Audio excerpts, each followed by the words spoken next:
Bonjour à tous, j'espère que vous allez bien. Aujourd'hui, je reviens pour un point lecture. J'ai deux romans physiques à vous présenter, non, trois romans physiques à vous présenter, une bande dessinée et un livre audio. Donc on commence avec le premier, qui est Bienvenue au Café Chat de Charlie Jonas. Donc là, on va faire la connaissance de Léonie, qui est une jeune femme qui aime que tout soit propre chez elle, carré, qui n'aime pas en fait... les choses qui sont pas forcément prévues, qui n'aiment pas l'imprévu, voilà, hein, c'est peut-être plus français. Et en fait, sa voisine va la contacter afin de lui demander si elle peut lui garder Mimi, qui est une de ses chattes, enfin, qui est sa chatte d'ailleurs, il n'y en a pas 50. Léonie va accepter, même si elle ne connaît pas forcément grand-chose au chat, mais malheureusement, Mimi va pas vraiment apprécier l'appartement de Léonie et elle va lui faire les 400 coups. Elle va tout lui ravager, elle va se cacher, enfin vraiment ça va très mal se passer pendant facile 15 jours. Jusqu'au jour où Léonie va craquer en recevant un appel de sa voisine justement qui lui dit qu'elle prolonge ses vacances en Italie parce qu'il faut savoir que l'histoire se passe en Allemagne et qui espère que tout se passe bien avec Mimi, en sachant que Léonie lui a toujours menti en lui disant que c'était un amour de chat et que tout se passait bien. Elle se voyait mal maintenant lui mentir. Mais au final, elle va contacter Maxi, qui est une de ses amies, qui tient un café littéraire et qui adore les chats. Et elle va clairement lui demander si elle peut lui laisser Mimi le temps que sa voisine rentre parce que elle n'en peut plus. Maxi va être super heureuse et en plus ça va attirer énormément de clients. Et voilà, on va faire la connaissance d'autres personnes. L'histoire est vraiment bien faite, c'était fluide, léger, agréable à lire. Les histoires de vie qui s'entremêlent étaient très sympas. Moi en tout cas j'ai passé un très bon moment de lecture. C'est comme il dit, c'est une comédie craquante, réconfortante qui vient chambouler tendrement notre existence en parlant des facétieux compagnons. Donc voilà, moi j'ai trouvé que c'était vraiment bien fait, bien écrit. Il fait un peu plus de 400 pages, 425 pages avec les recettes. Et voilà, moi j'ai trouvé que c'était vraiment bien fait. On parle vraiment de plein de sujets et moi j'ai beaucoup aimé. Donc je vous conseille fortement de découvrir ce roman. Ensuite, j'ai lu Changer de ciel pour mieux voir les étoiles de Sandra Martineau. Donc là, on fait la connaissance de Chloé qui a 29 ans. Alors elle est clairement tout ce qu'il y a de plus parisienne. Elle est romancière à succès, elle fait toutes les soirées mondaines, bref. Mais elle va recevoir un mail d'un notaire qui va lui dire qu'elle a hérité de la maison de sa grand-mère à la ville, c'est une ville Maintenant, je crois que ça s'appelle. Oui, c'est ça, à Maintenant. Et en fait, le problème, c'est que Chloé, elle tombe des nues parce qu'elle était persuadée que sa grand-mère était morte il y a des années parce que elle n'a jamais eu de ses nouvelles. Donc, elle va être curieuse et elle va y aller. Le problème, c'est que ça va pas être forcément vu d'un très bon œil, surtout de la part des habitants, parce qu'en fait, ils veulent sa maison. Ils ont prévu de faire quelque chose de cette maison et donc, ils vont clairement tout faire pour rendre la vie infernale à Chloé. Et c'était vraiment cocasse, drôle, amusant, léger. J'ai adoré cette histoire, vraiment. Pour moi, c'est un roman pétillant. Comme il est écrit, c'est une ode à la tolérance parce qu'on va découvrir plein de choses. Bref, moi, j'ai adoré. Bien évidemment, on va s'attacher à des protagonistes et on va surtout essayer de comprendre pourquoi ils en veulent autant à Chloé et pourquoi ils veulent absolument cette maison. Et en plus de ça, il y a tout ce secret qui entoure la vie de Chloé sur sa grand-mère, parce qu'elle ne comprend pas pourquoi elle n'a jamais eu de ses nouvelles. Elle ne peut plus poser la question à sa mère vu qu'elle est décédée aussi, elle n'a jamais eu de père. Bref, pour elle, elle est complètement perdue et elle va essayer de trouver les réponses dans cette maison qu'elle ne connaissait pas et auprès de ses habitants de maintenant qui ont tous connu sa grand-mère et qui, pour certains, ont même l'air de l'avoir connue elle. Donc voilà, c'est vraiment agréable. C'est un livre que j'ai lu en 3 jours. J'ai même failli m'empêcher de dormir pour savoir ce qui allait se passer. Mais le lendemain, j'avais un rendez-vous important. C'était juste impossible pour moi. Mais en tout cas, voilà, moi, c'est un roman que j'ai adoré et que je vous conseille à 1000%. Ensuite, j'ai envie de vous parler du roman La femme de ménage. C'est un roman que tout le monde connaît. Moi, c'est vrai que je ne le connaissais que de nom, comme beaucoup.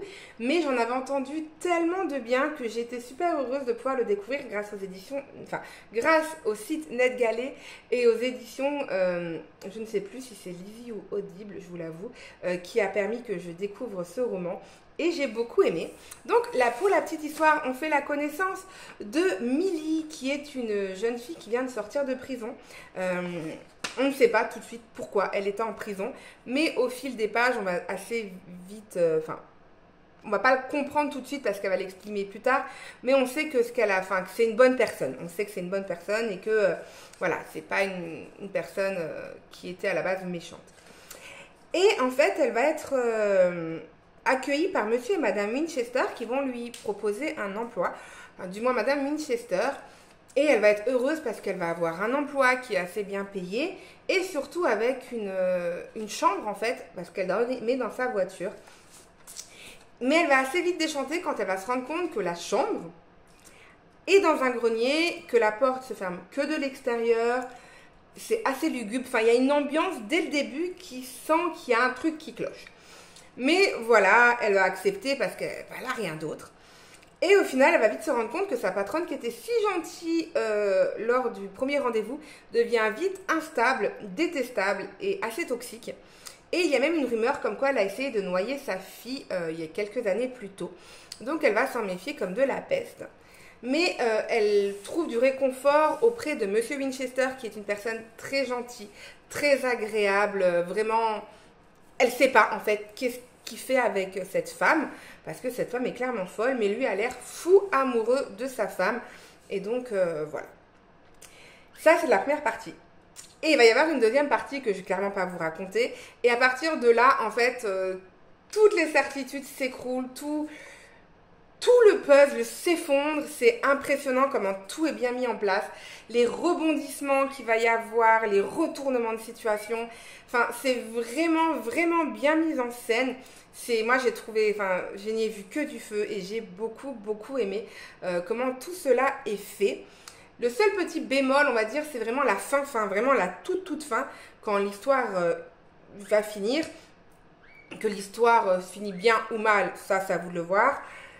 Il va se passer un truc, il y a un truc moi qui est un peu tiré par les cheveux, qui dans la vraie vie ne se passerait pas comme ça. Mais bon, après le reste, j'ai beaucoup, beaucoup aimé. Et moi qui lis très peu de romans dans ce genre-là, j'ai beaucoup aimé. Après, on reste vraiment sur du thriller psychologique. Hein. Il n'y a pas du tout de sang. Mais alors le psychologique, votre cerveau, à la fin, vous ne savez plus comment vous vous appelez. Et ça, c'est quelque chose que j'ai beaucoup, beaucoup aimé. Donc c'est un roman que je vous conseille si vous aimez ce genre-là. Ensuite, j'ai lu Les 5 sur la photo de Laurent Lagarde aux éditions Hérold. Donc là, on va faire la connaissance de Clara et Laura, qui sont jumelles, qui s'adorent. Tout va pour le mieux dans leur meilleur des mondes, à part qu'ils ont perdu leurs parents très tôt et elles vivent avec leur oncle qui est beau, séduisant, drôle. Enfin bref, il a tout ce qu'il faut pour plaire aux femmes. Mais il va y avoir une ombre au tableau parce que l'année de leurs 22 ans, Laura apprend qu'elle a une leucémie. Donc c'est la plus sportive des deux. Et donc ça va être vraiment un choc pour tout le monde.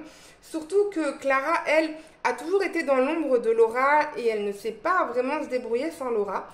Mais elle va pas avoir le choix car quand les résultats de son oncle et de elle vont revenir négatifs pour être un donneur, elle n'aura pas d'autre choix que de partir à la recherche de leur père.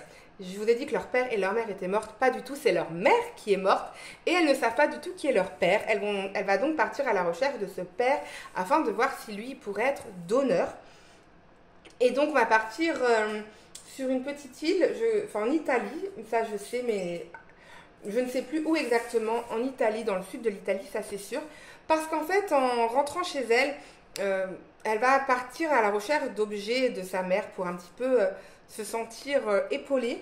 Et en fait, elle va se retrouver avec une photo de sa mère entourée de 4 autres personnes.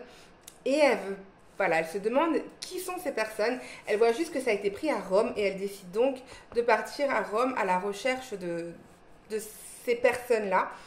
Parce qu'ils savent qu'ils ont fait Erasmus, avec tous les indices qu'elle a, elle essaye de retrouver un petit peu la maison d'hôtes où ils ont vécu et tout ça.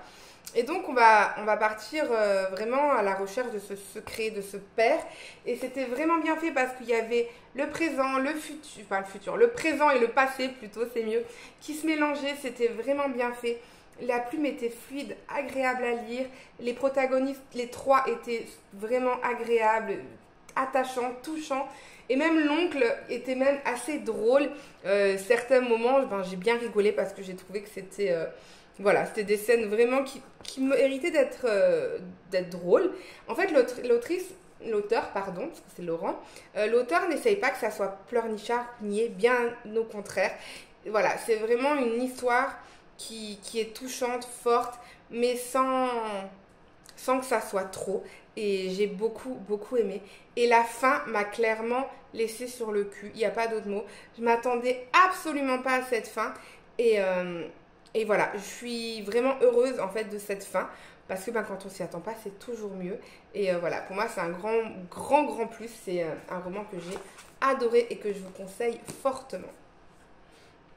Ensuite, je vais vous présenter la dernière album. C'est Io. Donc, j'ai 7 ans, j'aime l'hiver, j'ai une petite sœur, je n'aime pas me coucher tôt. J'ai 2 tonsons, j'aime être tout seul. En fait, c'est un univers qui est plein de poésie, qui célèbre la beauté. Donc, en fait, on va faire, qui est écrit par Lucas Strano. Donc, il faut savoir que c'est un modeleur pour les cinémas d'animation. Et il a, par exemple, travaillé pour les longs métrages comme Les Mignons 1, le Grinch, tous en scène 1 et 2. Maintenant, il est auteur et tatoueur et Io, c'est vraiment son petit protégé. Donc, tout le texte, enfin, toute la BD est en noir et blanc. Mais en fait, ça va vraiment nous faire réfléchir à plein de choses. Io va être confronté à des situations tellement banales pour nous, mais qui en fait, quand on les lit, on se dit mais pourquoi les gens ont réagi comme ça? Pourquoi ça? Enfin, ça nous remet beaucoup en question. C'était vraiment beau, c'était touchant. On va passer par toutes les émotions qu'un enfant peut avoir, aussi bien le deuil que l'amour, l'amitié, la famille. Qu'est-ce qu'on parle encore? Je l'ai dit, j'ai dit. Voilà, c'est très sensible. Et on le voit un petit peu grandir au fil des pages, mais tout en étant toujours aussi sensible et touchant. J'ai trouvé que c'était un très très beau album. Ça ne se suit pas forcément. Il faut savoir que les planches, enfin, c'est pas forcément une histoire qui suit. Chaque planche ou toutes les 2 planches, ça peut être une autre histoire. Mais voilà, cela n'empêche pas que ça reste un très très bon moment de lecture. Et voilà, moi c'est une bande dessinée que je vous conseille vraiment. Rien que pour la beauté du livre et pour l'histoire qui est vraiment vraiment belle en fait. Et qui, comme il y a écrit derrière, célèbre la beauté de la vie également. Donc voilà, vous le trouvez aux éditions Le Duc Graphique. Donc voilà pour ma vidéo, mon point lecture. J'ai beaucoup de retard. Je filme les vidéos, mais je ne fais pas forcément le montage. Voilà, l'été c'est toujours une catastrophe pour moi niveau temps. Surtout que mon entreprise me prend de plus en plus de temps également. Mais c'est que du bonheur, hein. Au contraire, si elle me prend plus de temps, c'est parce qu'elle marche de mieux en mieux, donc je suis heureuse. Mais voilà, j'espère que je vais réussir à tout bien vous mettre en ligne ces prochains temps. Voilà, donc n'hésitez pas vous à me dire en commentaire si certains de ces romans vous ont plu ou pas, et si vous avez passé de bonnes vacances. Moi, je vais partir là quelques jours me reposer et ensuite je reviendrai encore plus en forme, du moins je l'espère, car ma maladie c'est toujours on ne sait jamais de quoi demain est fait. Je viens d'apprendre que Lady Gaga a la même maladie que moi. Et elle a partagé une phrase qui était tellement juste, qui dit que le matin quand on se lève, on ne sait absolument pas ce qui nous attend dans la journée. Et c'est exactement ça. Donc voilà, c'est pas du tout pour me plaindre, c'est juste pour un petit peu vous expliquer. Donc voilà, sur ce, je fais des gros bisous, c'est une bonne journée, une bonne nuit, tout ce que vous voulez, et je vous dis à bientôt. Ciao!